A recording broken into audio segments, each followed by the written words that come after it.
কারণটা পরিষ্কার। কারণ এই সরকারের জন্ম হয়েছে ঐক্যের মাঝখানে, ঐক্যর দ্বারা এটা সৃষ্টি।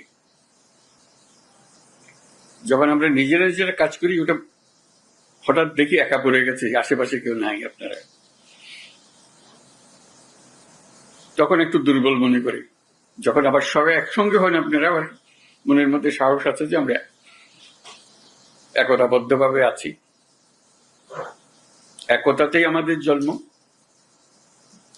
একতাতেই আমাদের শক্তি। যে লক্ষ্য নিয়ে, যে উদ্দেশ্য নিয়ে এই সরকার প্রতিষ্ঠিত হয়েছে, সেই সরকার রিজুভিনেটেড হয়, সবার সঙ্গে দেখলে প্রাণ সঞ্চার হয়। মাঝখানে একদিন